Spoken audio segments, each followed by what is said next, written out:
Imagine o antigo mundo pré-diluviano, um mundo com segredos ocultos através de mitos e enigmas. De acordo com as narrativas bíblicas, testemunhamos seres extraordinários, civilizações perdidas e acontecimentos divinos que tiveram repercussões duradouras na face do planeta. O relato da era pré-diluviana desperta grande encanto e curiosidade, perpetuado nas palavras do livro de Gênesis na Bíblia Sagrada. Gostaria de compartilhar hoje uma análise detalhada dos eventos que precederam o dilúvio global, abrangendo desde o surgimento da humanidade até sua extinção total. Por isso, convido você a clicar no botão de aprovação e se inscrever para participar na divulgação do nosso trabalho. Como já é do nosso entendimento, o livro de Gênesis relata a trajetória de Adão e Eva, os primeiros seres humanos formados por Deus. Depois de descumprirem as ordens supremas e serem expulsos do recanto celestial, denominado Jardim do Éden, Adão, junto com Eva, deu origem a um casal de irmãos mencionados nas passagens bíblicas, Caim e Abel. A morte de Abel pelas mãos de seu irmão Caim é um episódio triste e muito divulgado na Bíblia. Durante esse acontecimento, ambos ofereceram sacrifícios para Deus, sendo que ele aceitou a oferta feita por Abel e recusou a oferenda apresentada por Caim. Por conta de sua inveja e fúria, Caim induziu Abel a acompanhar-lhe até uma área aberta onde cometeu seu assassinato. Como consequência desse ato violento, Deus rotulou Caim como um fugitivo andarilho na terra. Assim sendo, Caim empreendeu uma viagem até a terra de Nod, onde foi pai de um filho denominado Enoque, juntamente com sua esposa. Segundo o relato bíblico, Caim foi responsável pela edificação de uma cidade que recebeu o nome de seu filho Enoque. Adicionalmente, a narrativa bíblica fornece detalhes sobre a inteligência dos humanos desse período histórico, destacando os feitos memoráveis de personagens como Caim.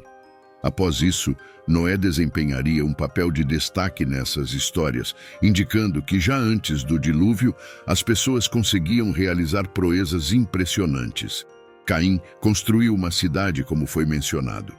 É necessário possuir certa habilidade em organização e conhecimento em engenharia para construir uma estrutura urbana, mesmo que seja frágil. Contudo, a Bíblia não apresenta muitos dados sobre o nível de desenvolvimento intelectual ou tecnológico durante esse período. Sob a orientação de Deus, Noé é famoso por construir a arca para resistir ao dilúvio. Era imprescindível possuir considerável conhecimento técnico para a edificação dessa embarcação imensa e complexa. Mesmo com os indícios destas histórias sobre habilidades e sabedorias fora do comum, devemos ter em mente que a ênfase da narrativa bíblica está principalmente nos aspectos espirituais e morais das condutas dos personagens. As narrativas que se passam antes do dilúvio possuem um propósito maior: serem guias para fortalecer nossa fé, incentivar a obediência a Deus e ressaltar a justiça divina. Sua contribuição para o entendimento das capacidades intelectuais ou tecnológicas dessa era é secundária. Muitos indivíduos têm dúvidas acerca do tempo preciso do período antes do dilúvio. Através da linha do tempo bíblica narrada no Antigo Testamento, é possível entender que o período antes do dilúvio se trata do momento que antecedeu o grande dilúvio, mencionado na Bíblia como um julgamento divino em resposta à corrupção e pecados da humanidade. A duração exata deste período é explicada na Bíblia utilizando os relatos genealógicos oferecidos no livro de Gênesis. De acordo com essas genealogias, o período que antecedeu o dilúvio teve início com Adão e se prolongou até a idade de cada ser mencionado. As Escrituras registram quantos anos cada indivíduo viveu e, de acordo com a Bíblia, Noé já tinha 600 anos quando ocorreu o dilúvio. Os anos de vida de Adão até Noé foram somados e, de acordo com as genealogias bíblicas, estima-se que o período antes do dilúvio tenha durado aproximadamente 1656 anos. Entretanto, é crucial destacar que as flutuações nas genealogias entre diferentes traduções e interpretações dos textos sagrados podem conduzir a algumas cronologias com durações ligeiramente diversas. Debates e estudos sobre a interpretação dessas genealogias e cronologia bíblica são realizados por estudiosos religiosos e historiadores. Segundo a tradição descrita na Bíblia, especificamente no livro de Gênesis, só existia uma língua falada por toda a humanidade antes do acontecimento da Torre de Babel. No livro de Gênesis, especificamente no capítulo 11, encontramos a descrição da construção da famosa Torre de Babel. De acordo com a história, ocorreu uma reunião na planície de Sinear, onde os indivíduos concordaram em construir uma torre de altura notável destinada a tocar os céus.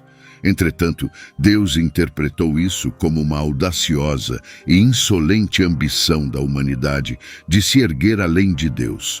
Como consequência, Deus embaralhou a linguagem das pessoas, resultando em diferentes idiomas sendo falados.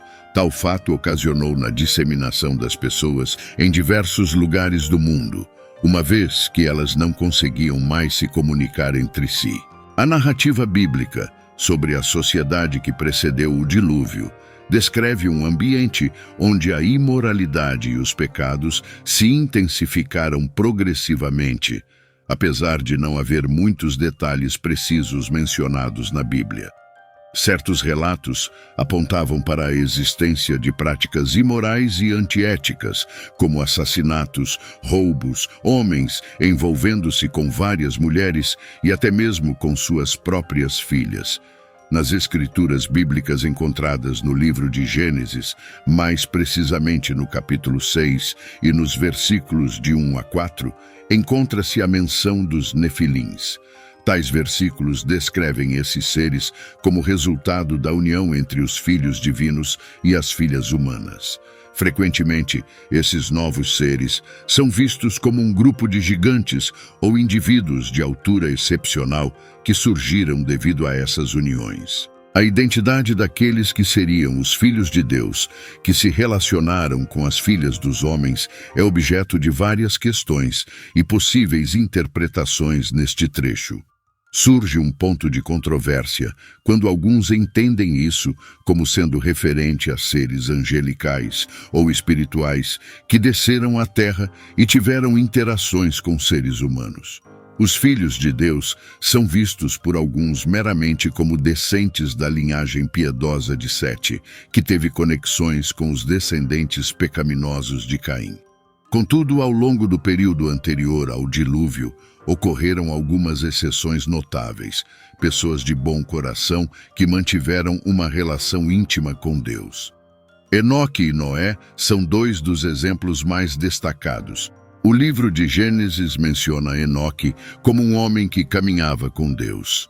Enoque, diferentemente dos outros patriarcas daquela época, viveu uma vida longa sem experimentar a morte, realçando assim sua relação íntima com Deus. Contrariando isso, Deus levou-o diretamente à sua presença.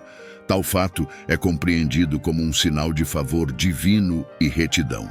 A relação existente entre Enoque e Deus é reconhecida como uma manifestação de fé. Reconhecido por sua conduta íntegra e fiel, obediente às ordens divinas, Noé recebeu do próprio Deus a tarefa de construir uma arca com o propósito de salvar todas as criaturas vivas durante o dilúvio.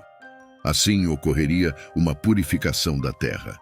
Na Bíblia, Noé é descrito como uma pessoa justa e íntegra que desfrutava de uma relação próxima com Deus. Sua construção da arca evidencia sua obediência às instruções divinas e seu profundo compromisso com o Criador. Apesar de enfrentar oposição e ridicularização, Noé perseverou em cumprir a vontade de Deus. A narrativa bíblica relata que o fim da história antes do diluviano foi assinalado pelo grande dilúvio, uma catástrofe enviada por Deus como punição para combater a corrupção e a maldade disseminadas entre as pessoas naquela época. Por um período de 40 dias e noites, presenciou-se o dilúvio, em que as águas se espalharam pela terra, alcançando até a altura das montanhas. Todas as criaturas viventes no planeta foram destruídas, exceto pelas que estavam seguras na arca construída por Noé. Depois da inundação, Deus fez as águas regressarem e a arca finalmente encontrou descanso no Monte Ararat. Quando Noé e sua família abandonaram a arca, Deus estabeleceu uma aliança com eles, garantindo que jamais destruiria toda a vida na terra, novamente através de um dilúvio. No céu, um arco-íris apareceu como símbolo dessa aliança e como indício da promessa feita por Deus. O desfecho da narrativa pré-diluviana apresenta o juízo divino no dilúvio e a subsequente renovação da criação. Apenas Noé, sua família e os animais que estavam na arca sobreviveram àquela época. A partir daqui, a narrativa prossegue com a história da humanidade a partir desta família. Me motive a trazer mais história como essa, curtindo o vídeo. Que Deus te abençoe